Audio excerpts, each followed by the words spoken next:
Hello everyone welcome to my channel. అందరిలో ఉన్నారండి. ప్రతి ఒక్కరికి ఎంతగానో ఉపయోగపడే మన ఇంట్లోన కిచెన్లోనే చేసుకున్న పనులను సింపుల్గా చేసుకొని మనకు పనికిరావున పడేసే వస్తువులను ఎలా యూజ్ చేసుకోవడానికి చాలా మంచి కొత్త యూజ్ఫుల్ టిప్స్ అయితే ఈ వీడియో షేర్ చేయబోతున్నాను. ఇంకా ఫస్ట్ టిప్ అయితే తెలుసుకుందాం. కిచెన్లో మనకి ప్రతిసారి కూడా టిప్ చాలా బాగా యూజ్ అవుతుందండి.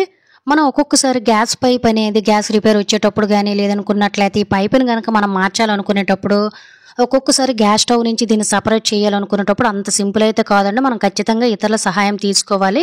అలా అని వచ్చేస్తుంది అంటే అస్సలు రాదు. ఎందువల్లంటే ఈ పైప్ అనేది చాలా స్ట్రాంగ్గా చేయబడి ఉంటుంది, చాలా గట్టిగా కూడా ఉంటుందండి. సో దీన్ని మనం తీయాలనుకునేటప్పుడు ఎవరు సహాయం లేకుండా చిన్న ట్రిక్ తోటి ఈజీగా ఎలా గ్యాస్ స్టవ్ నుంచి రిమూవ్ చేయాలనేది తెలుసుకుంది. ముందు ఇలా చేసేటప్పుడు కింద గ్యాస్ స్టవ్ అనేది అంటే సిలిండర్ అనేది ఆఫ్ చేసేసుకోండి. ఆ తర్వాత ఇలా వీడియోలో చూపిస్తున్న విధంగా పైప్ ఎక్కడైతే ఉందో ఆ ప్లేస్లో మనం జస్ట్ 1-2 సెకండ్లు ఇలా కొంచెం కాల్చామనుకోండి. ఇది ప్లాస్టిక్ పైప్ కాబట్టి ఆ ప్లేస్లో మనకి కొంచెము ప్లాస్టిక్ అనేది కరుగుతుంది. ఆ తర్వాత ఒక క్లాత్ తోటి ఈ విధంగా గట్టిగా లాగేసామనుకోండి, ఎంత గట్టిగా ఉండే పైప్ అయినా కూడా చాలా సింపుల్గా ఎవ్వరు సహాయం లేకుండా కూడాను చక్కగా మనము తీసేయొచ్చు అనమాట. ఒకవేళ మళ్ళీ కూడాను మనము పెట్టాలనుకునేటప్పుడు ఏ విధంగా అనేది తెలుసుకుందాం. నార్మల్గా మనం మళ్ళీ పెట్టాలనుకునేటప్పుడు సో అదే విధంగా మనం ఫస్ట్ పైపుని ఎక్కడైతే కాల్చామో అదే విధంగా మళ్ళీ సేమ్ అలానే కాల్చేసుకున్నాం అనుకోండి, ప్లాస్టిక్ అనేది వదులుగా అవుతుంది. ఆ తర్వాత మనము స్టవ్కి చక్కగా సెట్ చేసుకోవచ్చండి. దీనికోసం మనం పక్కింటి వాళ్ళని లేదా ఎదురింటి వాళ్ళు పిలిచి హెల్ప్ అడగకుండా ఇంట్లోని ఇలా చిన్న ట్రిక్స్ తోటి మన టైంని సేవ్ చేసుకోవచ్చండి. సో ఇలా పెట్టేసుకొని ఇక్కడికైతే చిన్న స్క్రూ ఉంటుంది కదా, ఈ పైప్ అనేది ఊడిపోకుండా చక్కగా బిగించేసుకున్నాం అనుకోండి. ఎప్పుడైనా కూడా మనమే చాలా సింపుల్గా రెగ్యులేటర్ పైప్స్ ఇవన్నీ కూడా మార్చుకోవడానికి చాలా ఈజీగా ఉంటుంది. అండ్ అలాగే మనకి టైంతో పాటు మనీ కూడా సేవ్ అవుతుంది అనమాట. ఖచ్చితంగా ఈసారి అయితే ఒకసారి ట్రై చేసి చూడండి. చాలా సింపుల్గా అయితే పని అయిపోతుంది. అలాగే ఫ్రెండ్స్, ఇంకొచ్చిన రిక్వెస్ట్, ఇంకా మీరు ఎవరైనా మన ఛానల్ సబ్స్క్రైబ్ చేసుకోలేకపోతే ప్లీజ్ సబ్స్క్రైబ్ చేసుకొని పక్కన ఉన్న బెల్ ఐకాన్ ఆల్ యాక్టివేట్ చేసుకున్నారంటే రెగ్యులర్గా నేను చేసే వీడియోస్ అన్నీ రెగ్యులర్గా వస్తాయి. ఇంకా సెకండ్ టిప్ అయితే తెలుసుకుందాము. నార్మల్గా మనకి ఇప్పుడైతే దీపావళి చాలా దగ్గరలోనే ఉంది కదండి. ఈ దీపావళికి తక్కువ ఖర్చుతోటి మన ఇంటిని అందంగా సువాసన భరితంగా అలంకరణ చేసుకోవడానికి ఒక మంచి ఐడియా అనేది తెలుసుకుందాం. దీనికోసం ఒక గాజు బౌల్ కానీ లేదంటే ఒక గ్లౌస్ని కానీ తీసుకోండి. పిల్లలు ఇంట్లో ఖచ్చితంగా ఉంటే ఇటువంటి రంగోలి కలర్స్ అనేవి ఉంటూనే ఉంటాయి కదండి. లేదనుకున్నట్లయితే ఇది మనకి జస్ట్ 20 రూపీస్ మార్కెట్లో దొరుకుతుంది. ఇలాంటి వాటికి చాలా బాగా యూజ్ అవుతుంది అనమాట. అలాగే మనకి దీపాలు పెట్టేటప్పుడు కూడా బయటకు ఉన్నట్టే దీపాలు అనేవి చాలా అందంగా నిండుగా తలుక్కుమన్నట్టు వెలిగిపోవాలనుకున్నట్లయితే ఇటువంటి తలుకులు అనేవి మనకి మార్కెట్లో చాలా తక్కువ కాస్ట్గా అవైలబుల్గా ఉంటాయండి. ఇవి లేనట్లయితే మీరు పూల రెక్కలు లాంటివి గట్రా ఏవైనా కూడా వేసుకోవచ్చు అనమాట.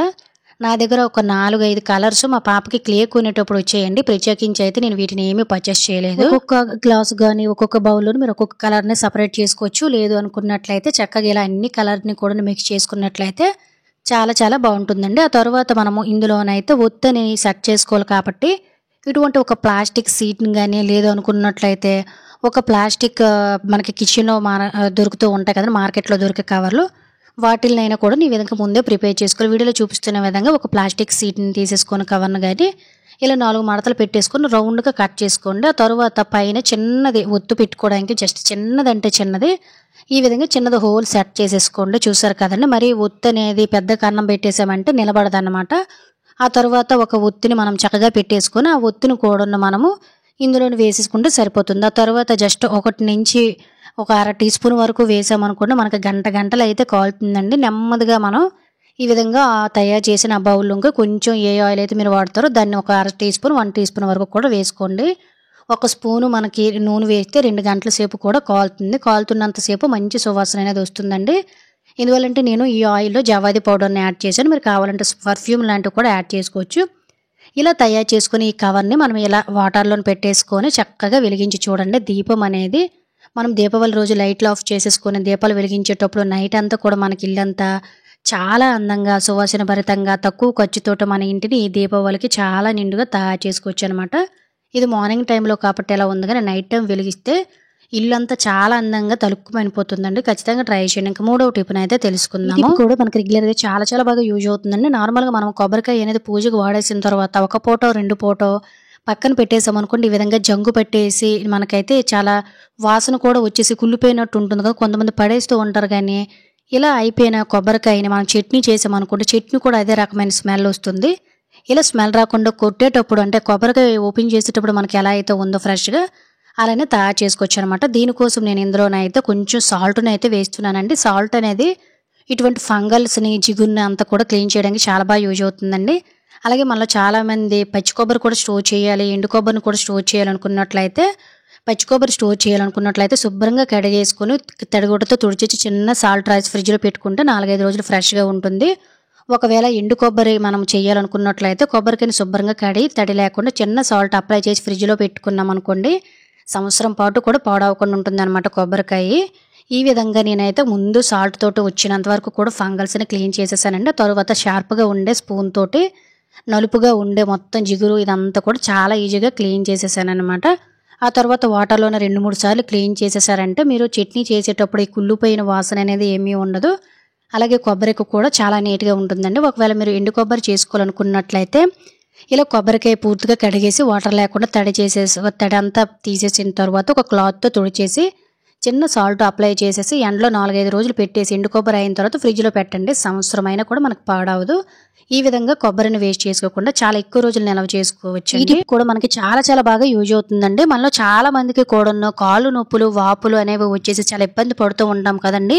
ఎన్ని మందులు వాడినా, ఎన్ని రకాలుగా ట్రై చేసి నొప్పులు అనేవి పోవు. అలాగే మన ఇంట్లోనే ఆడవాళ్ళం కూడా పని చేసేటప్పుడు కూడా మన కాళ్ళు అనేవి బట్టలు ఉతికేటప్పుడు నీటిలో ఎక్కువ ఉంటాం కాబట్టి డ్రై అయిపోయి, అలాగే అరికాళ్ళు, చేతులు మంటలు అనేవి వచ్చేసి చాలా ఇబ్బంది పడుతూ ఉంటాము. వీటి వల్ల ఒక్కొక్కసారి నడవలేము, నిద్ర కూడా పట్టదండి. వీటిని ఇంట్లోనే ఈజీగా రూపాయి ఖర్చు లేకుండా ఎలా తగ్గించుకోవాలి కిచెన్లోనే ఉండే వాటితోటి అనే దానికి ఒక మంచి రెమెడీని తెలుసుకుందాం. ఇటువంటి ఒక మట్టి బ్రమిదిని తీసుకుని ఇందులో కోకోనట్ ఆయిల్ని కానీ, ఆవాల నూనె కానీ, నువ్వుల నూనె కానీ మీకు అది ఏదైతే అవైలబుల్గా ఉంటుందో దాన్ని ఈ విధంగా వేసుకొని స్టవ్ మీద పెట్టేసుకొని స్టవ్ వెలిగించుకోండి.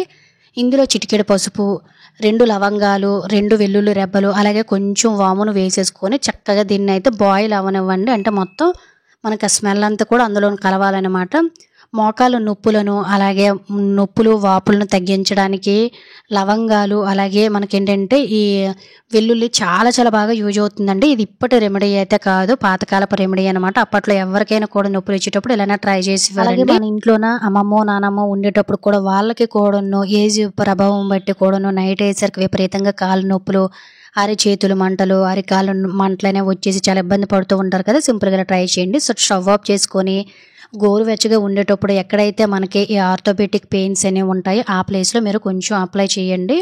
ఇలా చేసి కొద్దిసేపు మర్దన చేసేసి 2-3 రోజులు చేసి చూడండి. మీకు ఎంత ముందుగా ఉన్న మోకాల నొప్పులు ఇవన్నీ కూడా మనకి చాలా చక్కగా తగ్గుతాయండి. అలాగే పగుళ్ళు ఉన్న దగ్గర కూడా రెగ్యులర్గా రాసినట్లయితే కాళ్ళకి పడుకునేటప్పుడు పగుళ్ళు అనేవి రావండి. అలాగే మనకి అరిచేతులు, కాళ్ళు కూడా మంటలు రాకుండా ఉంటాయి అన్నమాట. ఈ విధంగా న్యాచురల్ పద్ధతిలోనే మనకి ఎన్ని సంవత్సరాలు బట్టి ఉన్న కాళ్ళ నొప్పులకి ఎలా నొప్పులైనా కూడా చాలా ఈజీగా తగ్గించుకోవడానికి ఇది బెస్ట్ రెమెడీగా ట్రై చేయొచ్చండి.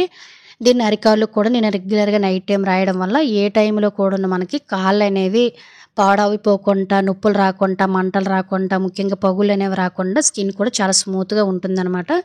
ఖచ్చితంగా ఎవరైతే ఈ ప్రాబ్లం ఫేస్ చేస్తున్నారో సింపుల్గా చిన్న రెమెడీస్ అయితే ట్రై చేసి చూడండి, మీకే రిజల్ట్ అనేది అర్థమవుతుంది. ఇలా మనం తయారు చేసుకొని పక్కన పెట్టుకున్న ఈ ఆయిల్ అనేది మనము 1 వీక్ వరకు కూడా చక్కగా యూజ్ చేసుకోవచ్చండి. మళ్ళీ మళ్ళీ కొంచెం కొంచెం వేడి చేసుకుంటూ కాళ్ళు నొప్పులు వచ్చేటప్పుడు అంతా కూడా ఇలా యూజ్ చేసుకున్నట్లయితే చక్కగా తగ్గుతాయి. ఖచ్చితంగా ట్రై చేయండి.